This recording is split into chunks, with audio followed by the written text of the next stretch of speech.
Good morning, class 8th. In previous class, we read different branches of the legal system. Now today we read, does everyone have access to the courts? क्या सभी court जा सकते हैं? सिद्धांतों के अनुसार सभी सिटीजन जो हमारे इंडिया के हैं वो अपनी कंट्री के अंदर उनका अपना कोर्ट होता है। ये इम्प्लाइज करता है कि हर एक नागरिक के पास जस्टिस का न्याय का अधिकार है कोर्ट के द्वारा। अगर हमने जैसे कि पहले पढ़ा है कि कोर्ट एक बहुत ही सिग्निफाइड रोल रखता है, प्रोटेक्टिंग करता है हमारे फंडामेंटल राइट्स को। अगर कोई भी सिटीजन बिलीव करता है कि उसके राइट्स जो है वो वायलेटेड हो रहे हैं, उसका उल्लंघन हो रहा है, तो वो कहाँ पहुँच सकता है? कोर्ट में पहुंचकर वो जस्टिस के लिए अप्लाई कर सकता है। जबकि कोर्ट्स अवेलेबल होते हैं सभी के लिए, इन रियलिटी में कोर्ट्स जो होते हैं वो हमेशा ही डिफ़िकल्ट होते हैं। एक बहुत ही वास्ट मेजॉरिटी होता है हमारे पुअर इन इंडिया के अंदर, बहुत सारे पुअर लोग हैं। लीगल प्रोसीजर इन्वॉल्व होता है जिसमें बहुत सारा पैसा लगता है और पेपर वर्क लगता है और बहुत सारा टाइम भी लगता है। एक गरीब व्यक्ति के लिए जो पढ़ नहीं सकता और जिसकी फैमिली डिपेंड होती है सिर्फ उसी वेज पर, उसी तनख्वाह पर जो वो डेली की तनख्वाह कमाता है, और जो idea of going to court to get justice often seem remote, उसके बाद क्या वो गरीब इंसान जो है जस्टिस के लिए कोर्ट जा सकता है जब उसके पास में पैसे भी, क्योंकि वहाँ पर कोर्ट में पैसे भी बहुत लगते हैं, पेपर वर्क भी लगता है और टाइम भी बहुत ही वेस्ट होता है। इन रेस्पॉन्स टू दिस, इसी रेस्पॉन्स के साथ में सुप्रीम कोर्ट इन अर्ली 1980 के अंदर उसे डिवाइस किया एक प्रक्रिया, पब्लिक इंटरेस्ट लिटिगेशन और PIL, जिसकी वजह से जो है न्याय को बढ़ावा मिला। यह अलाउडेड किया गया था किसी भी व्यक्ति और ऑर्गेनाइजेशन के लिए कि वो फाइल कर सकता है PIL हाई कोर्ट के अंदर और सुप्रीम कोर्ट के अंदर ऑन बिहाफ ऑफ उसके राइट के आधार पर, जो भी उसके अधिकार जो है, जो भी उल्लंघन हो रहा है उसके लिए वो अप्लाई कर सकता है। जो लीगल प्रोसेस थी वो ग्रेटली सिंप्लीफाइड की गई और एक लेटर और टेलीग्राम जो एड्रेस कर सकते हैं हम सुप्रीम कोर्ट और हाई कोर्ट को, तो वो ट्रीटेड कर सकता है as PL। In the early years, PIL was used to secure justice on a large number of issues such as rescuing bonded laborers from inhuman work conditions and securing the release of prisoners in Bihar who had been kept in jail even after their punishment term was complete. तो PIL जो है वो न्याय के लिए सुरक्षित रखा जाता है एक बहुत ही लार्ज नंबर के जो इशू होते हैं, जैसे कि बाउंडेड किया गया था लेबर्स को वर्क करने की कंडीशन के आधार पर, और जो सिक्योरिंग की गई और जो रिलीज किए गए कैदी को बिहार के अंदर, जिनको जेल के अंदर रखा गया था जब तक में उनकी पनिशमेंट जो थी वो कंप्लीट ना हो गई हो। क्या आप जानते हैं कि मिड डे मील जो हमारे बच्चों को रिसीव होता है गवर्नमेंट और गवर्नमेंट एडेड स्कूल के अंदर, बिकॉज ऑफ PIL की वजह से। अब हम इन पिक्चर्स को देखना है और रीड करना है और ये समझने की कोशिश करनी है कि इनकी कंडीशंस के बारे में कि क्या इसकी कंडीशन क्या है। नाउ फोटो नंबर 1 इन 2001, जिसके अंदर एक अकाल आया राजस्थान और उड़ीसा में, जिसमें मिलियंस लोगों को जो है शॉर्टेज ऑफ फूड जो है वो फेस करना पड़ा। Photo number 2, meanwhile government godowns जो है वो फुल ऑफ ग्रेन से भरे हुए हैं। अक्सर देखा गया है कि वहां पर चूहों ने उनको कुतर के खाया है। थर्ड, इस फोटो के अंदर जो सिचुएशन है वो है खूब भूख के बीच की, यानी कि हंग्री एमएस प्लेंटी की। ये ऑर्गेनाइजेशन जो होती है वो लोगों की यूनियन है सिविल लिबर्टीज का, और PUCL फील्ड करता है PIL सुप्रीम कोर्ट के अंदर।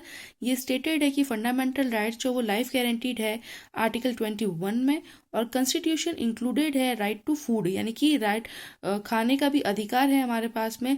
तो जो स्टेट है वो एक्सक्यूज करता है कि did not have accurate funds, कि हमारे पास में एक्यूरेट फंड नहीं है, तो इससे शोन होता है रॉन्ग, क्योंकि जो गोडाउन्स होते हैं वो ओवरफ्लोइंग है ग्रेन्स के साथ में, और सुप्रीम कोर्ट रूल्ड है कि स्टेट की ड्यूटी है सभी को खाना प्रोवाइड करवाना। नाउ फोटो नंबर 2, ये इसलिए क्योंकि डायरेक्टेड जो गवर्नमेंट है वो प्रोवाइड करती है मोर एम्प्लॉयमेंट, तो जो मोर फूड है और चीपर प्राइसेस है, यानी कि फूड प्रोवाइड करना और उसकी जो प्राइस है वो चीपर रखना, कम रखना, through the government ration shop, जैसे कि गवर्नमेंट राशन शॉप पे होती है, और provide mid day meals to children, और जो गवर्नमेंट स्कूल्स होती है वहाँ पर मिड डे मील जो है वो प्रोवाइड करना बच्चों को। ये ऑल्सो अपॉइंटेड होता है 2 फूड कमीशंस के द्वारा, तो वो रिपोर्ट करते हैं ताकि इम्प्लीमेशन हो सके गवर्नमेंट स्कीम्स को। कॉमन पर्सन के लिए एक्सेस होता है कि कोर्ट जो है वो एक्सेस करे जस्टिस के लिए। कोर्ट एक्सरसाइज एक बहुत इंपॉर्टेंट रोल करता है, इंटरप्रेटिंग करता है फंडामेंटल राइट्स जो सिटीजन्स का है। और जैसा कि हमने देखा है ऊपर वाले केस में कि कोर्ट जो इंटरप्रेटेड आर्टिकल 21 जो उसमें कॉन्स्टिट्यूशन है, the right to life to include the right to food, यानी कि राइट टू फूड का भी हमारे पास में अधिकार है। इसीलिए ऑर्डर जो स्टेट का होता है वो सर्टन स्टेट प्रोवाइड करते हैं फूड को, सभी including mid day meal scheme के अंतर्गत।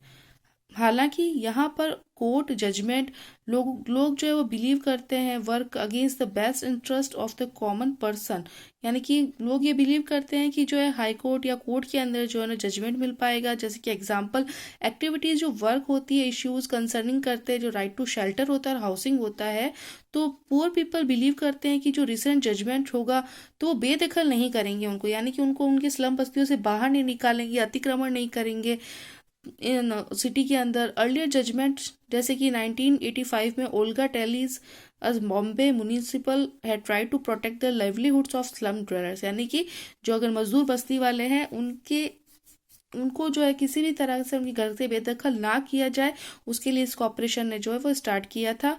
जजमेंट जो था Olga Tellis versus Mumbai municipal corporation, ये स्टैब्लिश हुआ था एक राइट टू लिवलीहुड, यानी कि जीवन जीने के तरीके के आधार पर कि कैसे जीवन जो जिया जाए वो भी उनका एक राइट है।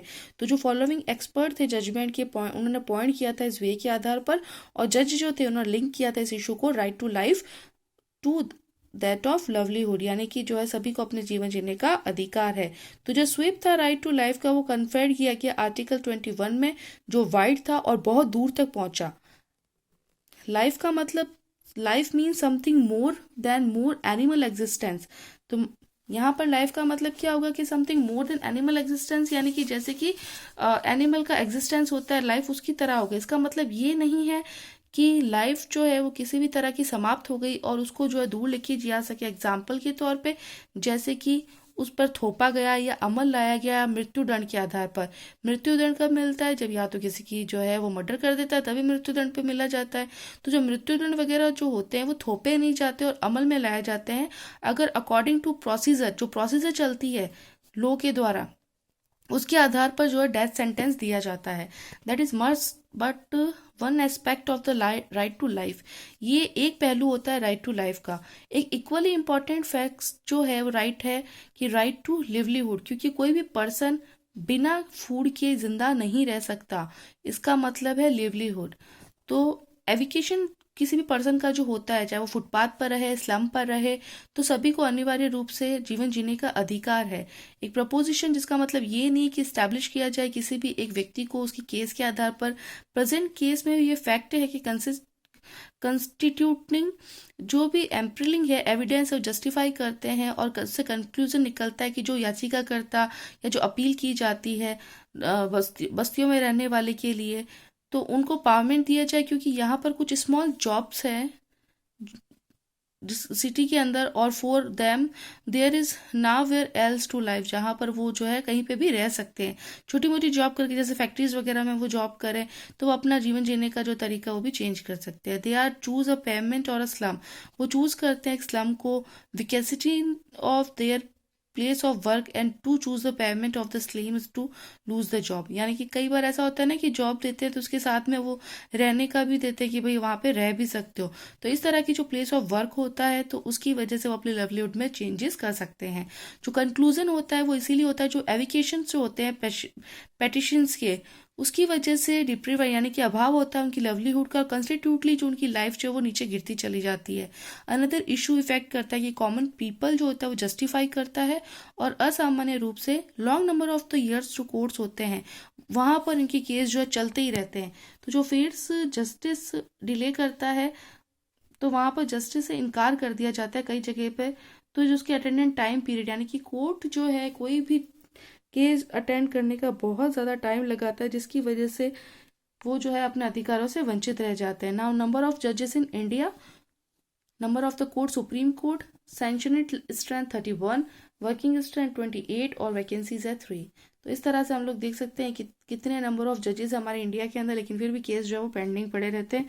हाउएवर, इसी के बावजूद यहाँ पर इस बात से भी इनकार नहीं किया जा सकता कि जुडिशरी ने, हमारी न्यायपालिका ने एक बहुत ही इंपॉर्टेंट रोल अदा किया है डेमोक्रेटिक इंडिया के अंदर, और उन्होंने एक सर्विंग की है बहुत सारा जो पावर्स एग्जीक्यूटिव और लेजिस्लेचर के थ्रू, और as well as protecting the fundamental rights of citizen. नागरिकों के जो फंडामेंटल राइट है वो भी उन्होंने सेव किए हैं। तो जो द मेंबर जो है कॉन्स्टिट्यूशनल असेंबली के, वो क्वाइट करेक्टली एनविज्ड है, और सिस्टम जो है कोर्ट का वो इंडिपेंडेंट जुडिशरी है, और इंडिपेंडेंट जुडिशरी जो है वो बहुत प्रमुख विशेषता है हमारी डेमोक्रेसी की। ओके, तो यार लेसन इज एंडिंग हियर। आज हम इतना ही करेंगे। Till then, thank you.